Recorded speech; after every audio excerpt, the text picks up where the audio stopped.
शिवाय गुरवे नमः। शिवाय गुरवे नमः। शिवाय गुरवे नमः। शिवाय गुरवे नमः। शिवाय गुरवे नमः। కామదాయిని కామదాయిని అంటే మనకి కోరికలు తీర్చేది అని అర్థం. దాయిని అంటే ఇచ్చున్నది, కోరికలను తీర్చున్నది. భక్తులు కోరికిన కోరికలు అది ఏదైనా సరే వారి వారి భావానుకూలముగా భక్తి ప్రపత్తుల యోగ్యత ఇచ్చా అభిష్టాదులను అనుసరించి వాంఛితార్థముల మోక్షము సద్గతులు ధర్మార్థములు లౌకిక వాంఛలు అన్నిటినీ ఆ పరమేశ్వరి తీరు. అందుకనే ఆవిడ కామదాయిని. కాబట్టి మీ అర్హతలను బట్టే మీ కోరికలు తీరుతాయి. అర్హత ఉండాలి దేనికైనా సరే. బాహ్యంలో కూడా మీకు ఒక యోగ్యత, ఒక అర్హత అంటే ఆ ఫీల్డ్కి సంబంధించిందానండి ఏదైనా సరే దానిలో మీకు పర్ఫెక్షన్ ఉండాలి. అట్లీస్ట్ ఒక కొంతన్నా ఒక అనుభవమనో ఏదో ఒకటి ఉండాలి. ఇక్కడ కూడా అందుకే మీరు ప్రార్థన చేసినప్పుడు మీ మనసులో భావాలు మీరు ఎలా ప్రార్థన చేస్తున్నారా అమ్మని? అమ్మ తప్ప అన్యము లేదంటున్నారా? కనీసం ఆ పూజ దగ్గర లేదా ఆ స్తోత్రం చదివేటప్పుడైనా మీకు అన్యం గుర్తు రాకుండా అంత భక్తి శ్రద్ధలతో మీరు చేస్తున్నారు. నిన్న మొన్న చెప్పుకున్నాం మనం. ఆ విధంగా మీరు చేయగలుగుతున్నారు. అందుకని యద్భావం తద్భవతి అనేది చాలా సార్లు వినే ఉంటారు. కాబట్టి మీ భావాలను అనుసరించి అన్నారు. మనసులో సంకల్పం ఉండవచ్చు. కోరుకున్న దోషమేమీ లేదని చెప్పాడు కృష్ణ పరమాత్మ. అలా రారా నీకు కోరికలు నశింపచేసి నా భక్తుడిగా చేసుకుంటాను. అలాగే అమ్మ దగ్గర కూడా అంతే. మోక్షాన్ని కూడా ఇవ్వగలుగుతుంది అమ్మ. మీరు ఏదడితే అది మీకు తెలియాలి. ఎలా అయితే మనం పెరియవారి కథలో విన్నాం ఒక కథ. ఆ చిన్నపిల్లవాడు వచ్చి స్వామిని మోక్షం ఇమ్మని అడిగాట. 10 ఏళ్ల పిల్లవాడు. చాలాసార్లు చెప్పుకున్నాం బాగుంది కాబట్టి. వాడికి తెలీదు మోక్షం అంటే. పెరియవారు అడిగారట, ఏరా నీకు తెలుసా అని. నాకు అవంతా తెలియదు స్వామి, మా నాన్న చెప్పాడు. పెద్దవాళ్ళు ఎవరన్నా వస్తే వాళ్ళని నువ్వు అడగాల్సింది మోక్షం తప్ప వేరే కాదురా. ఎందుకంటే గుళ్ళో దేవుడు కూడా ఇవ్వలేడది, కేవలం అలాంటి గురువులు పెద్దవాళ్ళు అలా అని ఆయన ఏదో చెప్పాడు. అందుకని ఎందుకో స్వామి నువ్వు ఇవ్వగలవని అనిపించింది నాకు, కాబట్టి నిన్ను అడుగుతున్నాను అన్నట్టు అంతే. ఆ పిల్లాడు అందులో డిస్కషన్స్ ఆర్గ్యుమెంట్స్ ఏం లేవు, ఉన్నమాట చెప్పాడు. వాళ్ళ నాన్న ఏమన్నాడో చెప్పాడు. నాకు అలా కావాలి స్వామి అన్నాడు అంతే, మోక్షం అని. కానీ చూడండి, జీవుడికి మోక్షం అంటే తెలుసు, తెలియదేమీ లేదు ఈ జీవుడికి. వాడు జీవుడే. కానీ పిల్లల్ని ఎందుకు అద్వైతంలో ఎక్కువగా చెప్తారనడానికి ఇది ఒక ఉదాహరణ. వాడు ఇంకా బాహ్య ప్రపంచంలోకి వెళ్ళలేదు ఎక్కువగా. తను ఎవరు లేరు వాడికి పాపం. తండ్రి కూడా చనిపోయాడు ఈ మాటలు చెప్పి. అంటే ఇద్దరు కలిసి ఆ గేదెలో మేకలో ఏదో కాచుకోవడానికి వెళ్తున్నప్పుడు ఇలా కొన్ని మంచి మాటలు చెప్పాడు తండ్రి. ఇలా పెద్దవాళ్ళు వస్తే ఇలా ఉండాలిరా, శుచి శుభ్ర, అలా ఏవో మంచి మాటలు చెప్పాడు. పెద్దవాళ్ళది అది ధర్మం చూడండి. ఆ తండ్రి చెప్పిన దానికి అతను కట్టుబడి, అంటే ఆ వయసులో వాళ్ళ మనసు చాలా నిర్మలంగా స్వచ్ఛంగా ఉంటుంది. అందుకని మీరు మంచి మాటలు చెప్పాలి వాళ్ళకి, ధర్మాన్ని బోధించాలి. అందుకనే వారి ముందర కూడా అనవసరమైన దెబ్బలాటలు గాని అనవసరమైన మాటలు మాట్లాడరాదంట. అందుకని ఆ పిల్లవాడికి ఆ తండ్రి చెప్పిన మాట గుర్తుండి అదేమిటో తెలియదు వాడికి. తెలీదు కదా అని వాడు తండ్రి చెప్పాడని మానేయలేదు, అడిగాడు ఆ స్వామిని.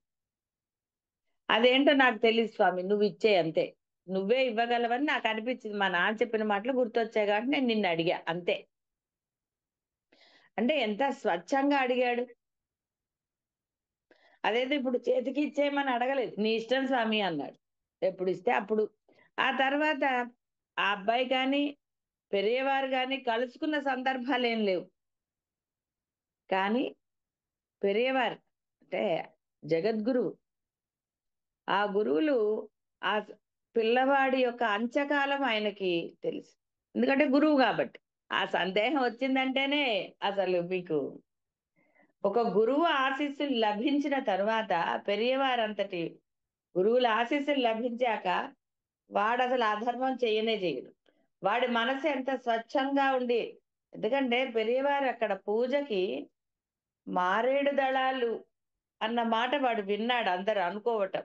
అయ్యో సరిపడా ఉంటున్నాయా లేదా అని. వాడికి ఆ కొండ మీద వాళ్ళ నాన్న అది కూడా చూపించాడు, ఇది మారేడు చెట్టురా, శివ పూజకు ఉపయోగపడతాయి. ఇలా అతను అవన్నీ చెప్పాడు తండ్రి. చూడండి, తల్లిదండ్రులుగా మీ ధర్మం అది, అంతే తప్ప అనవసరంగా ఏదో ఆశించటమో ఇంకోటో కాదు. తల్లిదండ్రులుగా మీరు ధర్మం చెప్పాలి.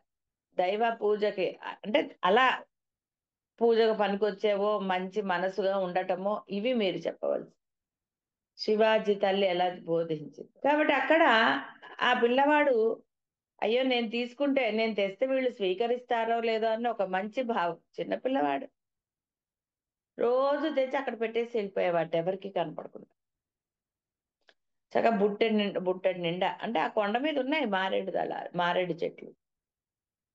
స్వామికి తెలీదా? తెలుసు. వాడిని పడుకోండి అన్నారు. ఇలా ఇవన్నీ లీలలుగా చెప్పుకోవచ్చు మనం. సరే, మేనేజర్ గారు మర్నాడు దొరకదు. పాపం పిల్లవాడు భయపడిపోయాట. ఏమన్నా తప్పు చేశానా స్వామి అని. ఏమీ లేదురా, స్వామి నిన్ను చూద్దాం అనుకున్నారు, చక్కగా వెళ్ళి ఇంటికి వెళ్ళి స్నానం చేసి రా అని చెప్పారు. పిల్లవాడు వెళ్ళాడు. వాడికి కొంచెం భయంగా ఉన్నా సరే మొత్తానికి స్నానం చేసి శుభ్రమైన వస్త్రాలు, అది జరిగింది అలా. అందుకని పిల్లల మనస్సుల్లో మంచినే మనం పెట్టాలి తప్ప వాళ్ళల్లో వేరేవేవి పెట్టకూడదు. వారి ముందర దెబ్బలాడుకోవటం కానీ, అరుచుకోవటాలు కానీ, అనవసరంగా ఒకరిని విమర్శించటము, ఒకరి గురించి చెడు, ఇవన్నీ కూడా. వాళ్ళ మనసులు స్వచ్ఛంగా ఉంటాయి కొంత, బాహ్య ప్రపంచంలో మునిగిపోయేవారు. వాడి మనసులో ఏదీ లేదు, మా నాన్న చెప్పాడు అంతే. ఆ గురువు యొక్క ఆశీర్వాదాలు లభించి వాడు చక్కగానే ఉంటాడు. వాడికి మరి మోక్షం లభించిందా లేదా? కాబట్టి మోక్షం అంటే ఏదో చాలా కష్టపడేదని మీ యొక్క, అంటే ఇంత బోధ విన్న తర్వాత కూడా కొంతమందికి అభిప్రాయాలు ఉన్నాయి కదా, ఏదో చేయాలి ఏదోగా. మీ మనసుని లగ్నం చేయండి చాలు, ఇంకేమీ లేదు అక్కడ మోక్షానికి. నీవు తప్ప అన్య శరణము లేదని పరమాత్మను వేడుకోవాలన్నా కూడా మీ మనస్సే ముఖ్యం. ఇది కూడా తెలియని చిన్నపిల్లలైతే కాదు, ఎవ్వరూ కూడా. ఎందుకంటే మీరు అది అంటాం కదా, ఎక్ బార్ ఠాన్ లియాతో అని, ఠాన్ లియా అంతే. అంటే నేను నిశ్చయించుకున్నాను ఇంకింతే, ఇది ఇలా జరగాలి అని మీరు బాహ్య ప్రపంచంలో ఎన్నోటికో మీ యొక్క దృఢాభిప్రాయాలు మీరు ఇచ్చేశారు. దానికి తగ్గట్టే వ్యవహారం ఇది కూడా అంతే. అందుకనే భావాలను అనుసరించి అన్నారు. ఎలా పూజ చేశారో ఆ విధంగా. కాబట్టి మోక్షం అడగడంలో దోషమేం లేదు. తెలిసి కూడా మీరు మోక్షాన్ని, అంటే ఇక్కడ ఏమంటే మేము దేవుడి పూజలు మానేశాం కదండి అన్నారు. ఎప్పుడు మానమని చెప్పారు గురువు? నీ కోరికలు లేకపోతే పూజలు మానమన్నారు. ఏది ఎలా జరుగుతుందో అలా యాక్సెప్ట్ చేసినప్పుడు మానేయమన్నారు. ఇప్పుడు అందరు పూజలు మొదలెడతారా? అంటే ఇక్కడ ఆ స్పష్టత మీలో ఉండాలి. అదే కూడా ఇప్పుడు ఇక్కడ మనకి స్పష్టంగా చెప్తున్నారు. సద్గతులు, ధర్మార్థ కామం అన్ని ఆవిడ తీర్చగలదు. ఆవిడకు అసాధ్యం అంటూ ఏమీ లేదు కదా. మాయా సంబంధ రహితుడగు నిర్గుణ నిర్వికార సచ్చిదానంద స్వరూపుడగు ఆ పరబ్రహ్మమును తెలియచేస్తుంది, పొందింపచేస్తుంది. ఇంతకన్నా ఏం కావాలండి? ఆవిడ పొందింపజేస్తోంది అన్నా కూడా డౌట్ అక్కర్లేదు కదా. లేదు. ఆవిడ ఆ యొక్క అనుగ్రహాన్ని ఇస్తుంది. అంటే ఆవిడ ఏదైనా ఇవ్వగల, అటు ఇటు చేయగల సమర్థురాలే. శివుడికే ఆ శక్తి ఉందని అనక్కర్లే. అందుకని శివశక్తి యుక్తో ఇద్దరు ఒకటే. కాబట్టి మోక్షాన్ని ఆవిడ ఇవ్వగలుగుతుంది. అడగాలి కదా. హ్మ్. అడుగుతారండి? అడగరు. ఏవేవో కావాలని అడుగుతారు. నశించేవే అడుగుతున్నారు తప్ప నశించని శాశ్వతమైన పరబ్రహ్మ అవ్వాలని గాని, ఆ పదవిని ఇమ్మని గాని అడగట్లేదు. అది వచ్చింది. అంటే అమ్మ కామదాయిని, దేవర్షిగణ సంఘాత స్తూయమానాత్మ వైభవా. దేవర్షిగణ సంఘాత స్తూయమానాత్మ వైభవా. రాల కొంచెం ఊపిరిలా. ఒక సంఘాత దగ్గర ఒక్క సెకండ్ ఊపిరి తీసుకోవచ్చు, నష్టమేం లేదు. దేవ ఋషిగణ చూస్తారు కదండి, ఎంతమంది జనాలు వెళ్తారో కదా. ఎక్కువ మంది జనాలు ఉంటే అబ్బో గొప్ప గురువు అనుకుంటారు. ఎక్కువ మంది గుడికి వెళ్తుంటే ఆ గుడి బాహ్య ప్రపంచంలో కూడా జనాలు ఎక్కడున్నారో చూస్తారు. అప్పుడు అది అప్పుడు గుడ్డిగా నమ్మేస్తారు. అది ఏదైనా సరే. ఏంటంటే వీడి దృష్టి అలా ఉంటుంది. కంపేర్ చేసుకోకండి. ఎందుకంటే మనకి బయట ఎక్కడెక్కడ జనాలు ఉంటారో తెలుసు. జనాలు నన్ని చోటుకి వెళ్ళిపోతారండి మీరు. లేదమ్మా. అదేదో మీరు మార్కెట్ల గురించి కూడా చెప్తారు. అది. కాబట్టి ఇక్కడ అమ్మ ఉన్నతమైన వాళ్ళ చేత ఆరాధింపబడుతుంది. కాబట్టి ఆవిని పూజిస్తారని కాదు అర్థం అక్కడ. అంటే ఒరే నువ్వే కాదురా, వీళ్ళందరూ కూడా అమ్మని పూజించే వాళ్ళే. ఆవిడ అంత గొప్పది, వైభవము కలదు. బ్రహ్మాదులకు దేవతల చేత, నారదాది దేవ ఋషుల చేత, వశిష్ఠాది ఋషుల చేత, ఆదిత్యాది వసువులు ఉన్నారు కదా 9 మంది, వాళ్ళ చేత, ఈ యొక్క దేవతా గణాలు ఉంటాయి కదండి, మరి మనని పాలించడానికి ఎంతమంది. మనం హ్మ్. కూడా చాలా గొప్ప వాళ్ళమే. ఆ గణముల చేత ఆవిడ పూజించబడుతుంది.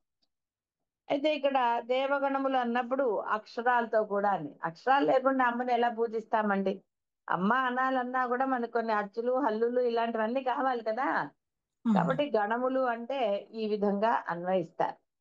సర్వలక్షణ సంపన్నయగు పరమేశ్వరి సర్వాలంకార భూషితయై బ్రహ్మాది దేవతల ప్రార్థనలకు ఆనందించి చిదగ్ని కుండము నుండి దేవకార్య నిర్వహణార్థం ఆవిర్భవించిన సందర్భమున ప్రత్యక్షమైన పరమేశ్వరి స్వరూప వైభవాన్ని వీరందరూ కూడా స్తుతించారు. ఏది తుష్టాసి కళ్యాణి వయం దైత్యేంద్ర పీడిత దుర్లభం జీవనం చపి త్వాం గతా శరణార్థిన. అమ్మా జీవితం దుర్లభం అయిపోతోంది, ఆ రాక్షసుడు మమ్మల్ని పీడిస్తున్నాడమ్మా రక్షించని ప్రార్థన చేశారు. దేవతలందరూ ఉన్నారు కదా అక్కడ. హ్మ్. కాబట్టి అందరూ కూడా ఆవిడ్ని ప్రార్థన చేశారట, అమ్మా నీవే శరణు అని. అయం భండాసురో దేవి బాధతే జగతాం త్రయం త్వయైక ఏవ జేతవ్యో న శక్య స్వపరై.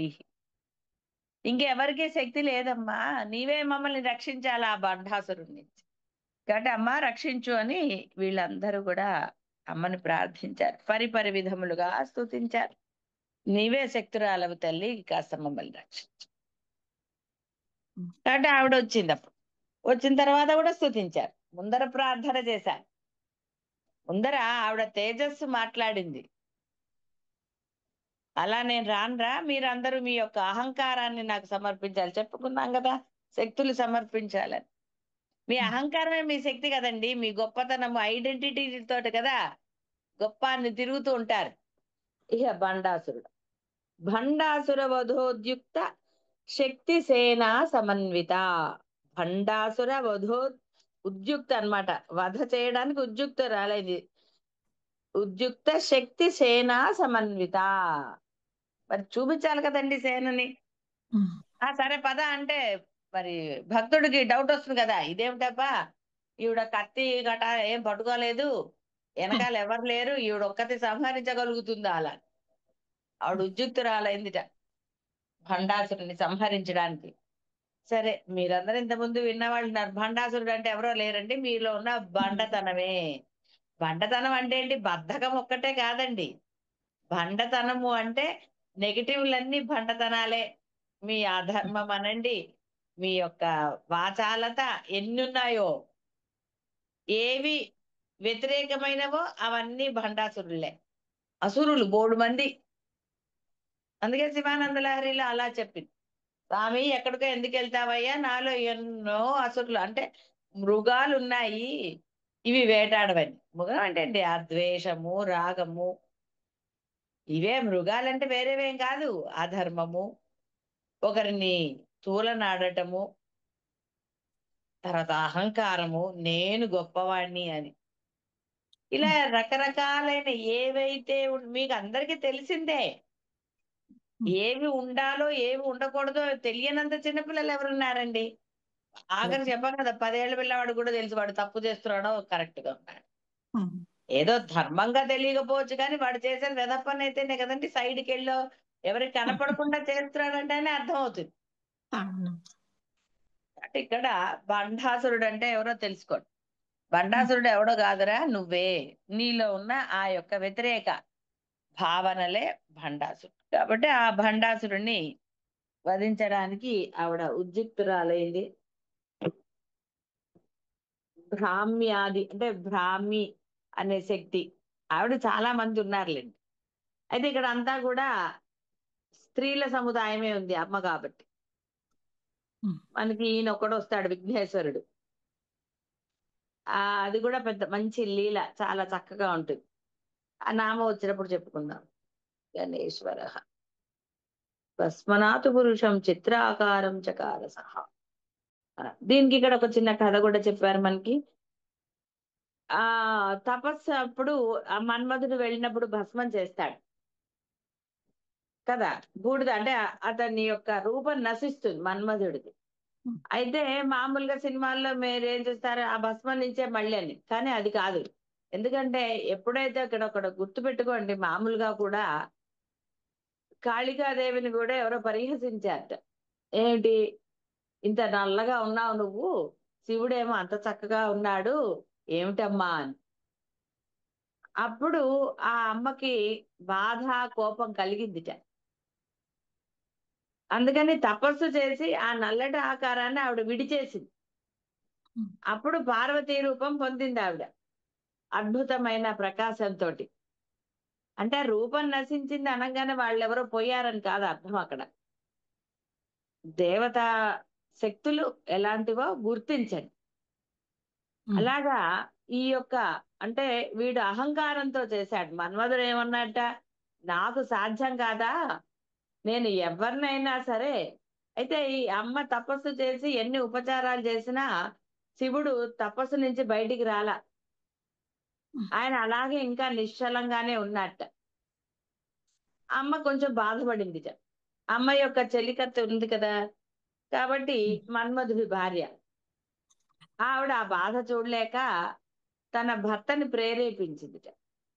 ఏమయ్యా, ఇట్లా నా తల్లి పాపం బాధపడుతోంది, కాస్త నువ్వు సాయం చేయొచ్చు కదా అని. అప్పుడు మన్మధుడికి అహంకారం వచ్చిందిట. నేను చెయ్యలేని పని అంటూ ఉందా, నేను శివుణ్ణి లొంగదీస్తాను చూడు, బాణాలు వేసి ఆ అమ్మ గట్టు వెళ్ళినప్పుడు నాకు చెప్పండి. అంటే దేవతాగణాలు ఉన్నాయి కదా, అందుకని ఆ మన్మధుడికి ఆ అహంకారంట, నేను చెయ్యలేని పని లేదు అని. అంటే వశం చేసుకోలేను, నేను ఎవరికైతే ఇది చేయాలో అట్లా వాళ్ళని వశం చేస్తాను. అందుకని అహంకరించాడు. బాగా గుర్తుపెట్టుకోండి, అహంకారం ఎంతటి పని చేస్తుందంటే అది ఇక్కడ వెంటనే బూడిదైపోయాడు. అవన్నీ ఒక లీలగా మీకు అక్కడ చూపించారు, కానీ జరిగేది ఎలా ఉంటుందంటే ఆ దేవత రచన అప్పుడు శివుడికి బాణాలు వేస్తున్నట్ట. అంటే అర్థం, ఇప్పుడు ఇక్కడ మీరు ఋషులు తపస్సు చేస్తున్నప్పుడు వీళ్ళందరూ డాన్సులు చేయలా, అలానే ఈయన డాన్స్ వేస్తున్నాడు అని కాదు. ఈయన దగ్గర ఆ ఒక శక్తి అన్నమాట, పుష్ప బాణములని ఉంటాయి. అవి బాహ్యంగా కనపడవు. అది తగిలినప్పుడు అవతల వాడిలో కొంత ఇది జరుగుతుంది అని మార్పు. అయితే శివుడు వెంటనే ఇక్కడ మూడో కన్ను తెరిచాడు. ఇవన్నీ మనకి మామూలుగా. మూడో కన్ను అంటే ఆజ్ఞా చక్రం అని చెప్పుకున్నా. అంటే ఇక్కడ నా ఉద్దేశం ఏమిటంటే సినిమాలో అది సినిమా ప్రాక్టికల్. నీకు ఎలా తెలుస్తుంది? లేకపోతే ఆజ్ఞా చక్రం అవన్నీ, అందుకని ఒక కన్ను పెట్టారు. ఉమ్, ఆ యొక్క తన శక్తిని ఆయన ఇది చేశారు. అప్పుడు అతనిలో అయితే ఇక్కడ అతను ఆ విధంగా రౌద్రాకారం చూడగానే మన్మధుడు శరణు వేడతాడు. అప్పుడు అతనిలోని ఎప్పుడైతే నీవు తల వంచావో నీలో అహంకారం నశించినట్టే కదా. అందుకని ఉమ్, కృష్ణ పరమాత్మ ఏమంటాడు? ఎవరైతే నీకు సాష్టాంగం చేస్తారో గురువుల గురించి చెప్తున్నప్పుడు పరమాత్మ లేదా దేవతా రూపాల దగ్గర, అంటే మగవాళ్ళకి సాష్టాంగం విధించబడింది, వాళ్ళలో మాత్రమే ఆ భక్తి ప్రవేశిస్తుంది అని. తలకాయ కూడా ఉంచకుండా నమస్కారం చేసేవాడికి గురువు అనుగ్రహం కానీ దేవతా అనుగ్రహం కానీ ఎలా లభిస్తుందండి? అంటే నీలో ఎంత అహంకారం ఉందో నువ్వు చూసుకొని కృష్ణ పరమాత్మే చెప్పాడు మీకు. ఉమ్, వాడిలో అది లేనిదే, అహంకారం నశించందే వాడిలోని అసలైన జీవుడు రాలేడు. మంచి ఎలా వస్తుందండి అహంకరిస్తున్నప్పుడు? నేను ది బాస్ అంటే వాడు ఏమన్నా ఇది చేయగలుగుతాడా? ఎవరితో అన్నా మంచిగా ఉండగలుగుతాడా? ఉమ్, నేను ఫలానా అని వాడిలో భావన ఉన్నప్పుడు వాడు చేయలేడు. ఇది ఆ, దేవతా కృప వల్ల నాకు లభించిన గౌరవమో శక్తో అనుకున్నవాడు అణిగిమణిగుంటే అందరికి సలాములు కొట్టి ఇచ్చేయటం అన్న కాదు. ఆ మాట తీరు, వాడు చేసే ఆచరణ చేసే దాంట్లో ఆ ధర్మం, పెద్దవాళ్ళు కనపడినప్పుడు నమస్కారం చెయ్యటం, ఇలాంటివన్నీ కూడా. అప్పుడు వాడిలో ఆ పరివర్తన కలిగింది. నన్ను క్షమించు స్వామి, నేను అహంకరించాను, నీ అంతటి వాడిని నేను లొంగ తీసుకోవచ్చు అనుకున్నాను, అది ఇదని ఆయన ప్రార్థన చేశాడు. తప్పు క్షమించమని అడిగాడు. ఎవరు అడుగుతారండి తప్పు క్షమించమని? వాడిలో ఆ తాను తప్పు చేశానన్న భావన స్థిరంగా ఉన్నవాడే దోషాన్ని ఇది చేయగలుగుతాడు. లేదా వాడు అహంకరిస్తాడు. అవును నేను చేస్తాను, సో వాట్ అంటాడు వాడు. అధికారం ఉంది నాకంటాడు. ఐ ఆమ్ ద బాస్ అంటాడు. కాబట్టి అప్పుడు అక్కడ అతని యొక్క ఆ అహంకారంది నశించింది. ఆ నశించిన దానికి ఒక చిత్రం వేశాట ఒక అతను. బోల్డు గణాలు కదా, ఎంత లీలండి. అప్పుడు ఆ దేవతాగణ బ్రహ్మదేవుడు వీళ్ళందరూ వచ్చేసారు. ఇక్కడ ఏమిటంటే ఒకటి జరుగుతోంది, ఒక శక్తి, అంటే ఒక మనకి ఇక్కడ శివుడు అన్నారు కాబట్టి అన్నప్పుడు దేవతాగణాలు వస్తారు. వాళ్ళు ఎక్కడో ఉంటే కదండి రావడానికి. ఎక్కడంటే అక్కడ ప్రత్యక్షం ఉమ్, అంతటా ఉన్నారు కాబట్టి. అంతటా ఉన్నది ఆ బ్రహ్మశక్తే. బ్రహ్మశక్తి అంటే మళ్ళీ మీరు సృష్టించే బ్రహ్మం అని కాదు అర్థం. బ్రహ్మము ఏదైతే వాళ్ళ రూపానికి కూడా కారణమో ఆ బ్రహ్మం. కాబట్టి అది వెంటనే బ్రహ్మగా మారచ్చు, విష్ణువుగా మారచ్చు, ఎలా అయినా మారచ్చు, అన్నిగా కూడా ఉండవచ్చు. అప్పుడు ఆ చిత్రాన్ని చూసి వీడు బండ అంటే బండా బండా అన్నట్టు ఆయన అనేసరికి, మరి బ్రహ్మదేవుడే అనేసరికి వాడికి ఆ రూపం వచ్చింది. వాడు ఇంకేమిటి అంటే అహంకారం, అంటే చెడ్డ నుంచి వాడు వచ్చాడు కదండి, వాడు అందుకని రాక్షసుడయ్యాడు. మీ అహంకారం చెడ్డతనమా కాదా? ఒకరిని బాధిస్తుందా బాధించదా? అదే బాధిస్తుంది. విధంగా వాడు ఆ యొక్క అహంకారం నుంచి బయటకు వచ్చాడు కాబట్టి అయితే అక్కడ బూడిద కింద అలా చూపించారు. ఉమ్, వాడి అహంకారం అసలు ఇప్పుడు ఎలాగైతే దేవతలు ఆహుతులు వేయలేదు వాళ్ళ శక్తుల్ని, వాళ్ళ అవును. అహంకారాల్ని, నేను ఇంద్రుణ్ణి, నేను ఇది, నేను దిక్పాలకుణ్ణి అలా అని వాళ్ళు అహంకరించారు ఇన్ని రోజులు. ఉమ్, మేము ఎవరినైనా ఏదైనా చేయగలుగుతాం, మాకు ఆ శక్తులు ఉన్నాయని చేశారు. అవన్నీ సమర్పించారు కదా. అదే అవును. విధంగా ఈ యొక్క మన్మధుడు తన యొక్క వశీకరణ శక్తి, ఈ బాహ్యమైన వశీకరణ తాంత్రికందు గురించి చెప్పటం లేదు ఇక్కడ, ఆ దైవశక్తి దానిని ఒక వస్తువుకి అంటే ఒక బూడిద కింద చూపించారు, నశించింది. ఎలాగైతే ఇక్కడ ఆహుతులుగా చేశారో అక్కడ అసాధ్యం అంటూ ఏముండదు కదండి దేవతలకి. ఉండదు. కాబట్టి ఆ బండాసురుణ్ణి అంటే ఒక చిత్రం వేశాట. వేసేసరికి ఈయన బండ అనగానే ఎలాగైతే పార్వతీదేవి పసుపుతో వినాయకుడిని చేస్తే ప్రాణం పోసి అవన్నీ చేయలేదు ఆవిడ, ఇది. కాబట్టి ఇక్కడ తార్కికంగానో తర్కంగానో అనవసరమైన వితండవాదనల జోలికి వెళ్ళరాదు. ఇది ఒక లీల. అక్కడ అవసరం ఏంటండి? వాళ్ళకి అసలు రూపాలే లేవు మొర్ర అంటే మళ్ళీ భండాసురుడు వచ్చాడు అంటే, ఒరే నీలో ఎవరు లేరు, నీలోనే ఉన్నాడు ఆ రాక్షసుడు, అది తెలుసుకో. డైరెక్ట్ గా ఎవరైనా నీలో రాక్షసుడు ఉన్నాడంటే మీరు ఒప్పుకుంటారా? ఒప్పుకోరు కదా. ఎవరైనా ఒప్పుకుంటారండి? మీలో అహంకారం ఉంది అంటే ఎంత కోపం వస్తుంది, ఇంకొంచెం అహంకారం పెరుగుతుంది. అందుకని దేవతలు ఒక లీలగా చేసినట్టు చూపించి, ఒరే ఇదంతా ఎక్కడో బయట ప్రపంచంలో కాదురా నీలోనే. వాళ్ళకి అసాధ్యం ఏం లేదు కాబట్టి ఒక లీలగా చూపిస్తారు. అది మనం గ్రహిస్తే చాలు. కాబట్టి ఇక్కడ ఆ యొక్క భండాసురుడు వచ్చాడు.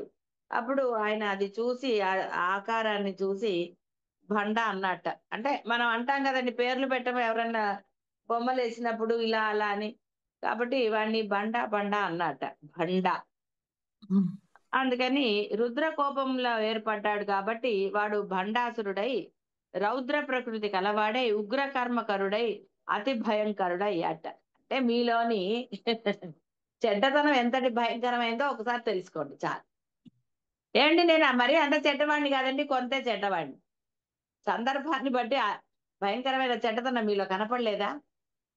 కనపడుతుంది. ఎందుకు కనపడదు? మీరు యాక్సెప్ట్ చెయ్యొచ్చు, చెయ్యకపోవచ్చు, అంతే.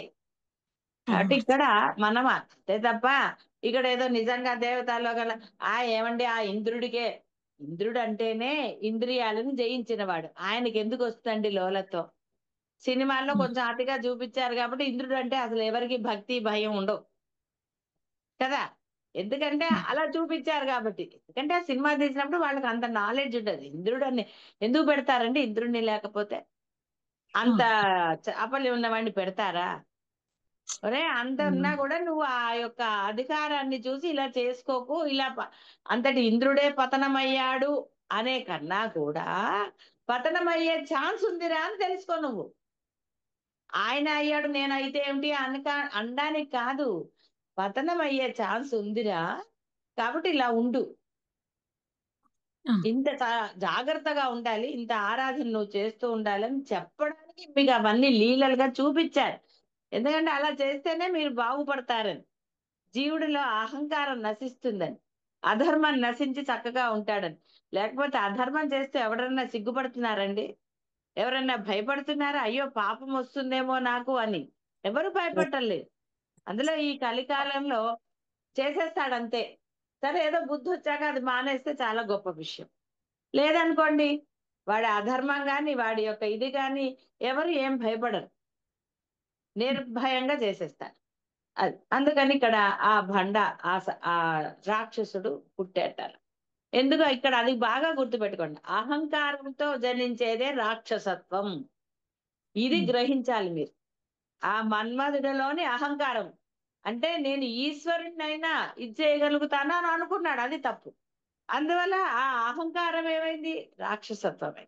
అయితే దేవతలందరూ అలా అహంకరించలేదు, వాళ్ళు తమ ప్రయత్నం చేశారు. నేను చేయగలుగుతానేమో అనుకుని చేసుకున్నారు. వాళ్ళు ఇలాగా అహంకరించలేదు. నేను ఎలా అయినా దేవతల మీద చేయలేదు, వాళ్ళు అసురుడి మీదే చేశారు. అంటే తమ యొక్క అహంకారాన్ని నశింప చేసుకోవడానికి వాళ్ళు ప్రయత్నం చేశారు, వాళ్ళ వల్ల అవ్వలేదు. అందువల్ల ప్రార్థన చేశారు. అందుకని ఆవిడొచ్చింది ఆ భండాసురుని అంటే అహంకారాన్ని నశింప చేయడానికి వచ్చింది. కాబట్టి మొదటే వచ్చింది ఆవిడ. కాబట్టి మీలో ఏ అహంకారాలు ఉన్నాయో చూసుకోండి. ఆవిడ ఉద్యుక్తురాలైంది ఇప్పుడు భండాసురు అంటే మీలోని ఆ బండతనాన్ని నశింపచేయడానికి, మీలోని ఆ రాక్షసత్వాన్ని నశింపచేయడానికి. కానీ మీరు కూడా అదే ప్రార్థన చేసుకోండి. అమ్మా మాలో ఉన్న ఈ బండతనాన్ని కూడా అద్వైతులైతే అమ్మా మేము ఇంకా నేను అనే బండతనంతో తిరుగుతున్నాను తల్లి, కాస్త మమ్మల్ని రక్షించవమ్మా, మా ఈ బండతనాన్ని నశింపజేయని ప్రార్థన చేసుకో, మోక్షం కావాలి అని. సరే ఇంకా వేరే వాళ్ళు అలా అన్నప్పుడు ఆ అమ్మ యొక్క గొప్పతనాన్ని గ్రహించి అమ్మ మేము ఇక ధర్మంగా ఉండాలమ్మా, నీ భక్తులుగా ఉండాలని కోరుకోండి. ఆవిడ భక్తులుగా కోరుకున్నారు అనుకోండి, ఆవిడ భక్తుల్లో అన్యాయం అలాంటివన్నీ ఏమి ఉండవు. వాళ్ళు చక్కగా కరుణాపూరితులై ఉంటారు, ధర్మమే ఉంటుంది వారి. కాబట్టి అలా ప్రార్థన చేసుకోవచ్చు. దేవ కార్యములలో ఒకటి దైత్య సంహరణార్థము పరమేశ్వరి తన యందు అంతర్భూతములై ఉన్న అనంత శక్తుల బహిర్భూతులను చేసి సానుకూల అనంతరము తిరిగి తనలో లయింప చేసుకుని. ఎక్కడి నుంచో రాలేదండి శక్తి సైన్యాలన్నీ, ఎక్కడి నుంచో ఉంటాయండి. ఇప్పుడు ఇట్లా కానివ్వండి, ఆఫీసుల్లో కానివ్వండి, ఒకళ్ళు ఎన్ని పనులు చేయటం లేదండి, చేయటం లేదా? చేస్తారు. బోల్డు మంది బోల్డు పనులు చేస్తారు. ఒక హ్మ్. పని ఒకటే చేస్తారా? చెయ్యరు. హ్మ్. వాళ్ళల్లో చాలా శక్తులు ఉంటాయి. శక్తులు అంటే ఏదో వేరే పోరాడేది కాదు. ఇప్పుడు చూడండి, ఒకళ్ళే ఉంటారు. వాళ్ళు అటు వంట చేయగలరు, ఇటు ఉద్యోగం చేయగలరు, ఇటు బొమ్మలు వేయగలరు, పాటలు పాడగలుగుతారు బ్రహ్మాండంగా. అలా రకరకాలుగా చేయగలరు.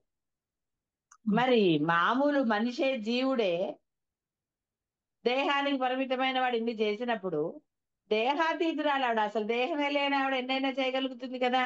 అదే ఇక్కడ హ్మ్. చెప్తున్నారు, దేవ కార్యములలో ఒకటి అయిన దైత్య సంహారణార్థము. కాబట్టి మీలో ఉన్న ఆ దైత్యుడు, ఆ యొక్క అహంకారం, నేను, ఆ అహంకారం,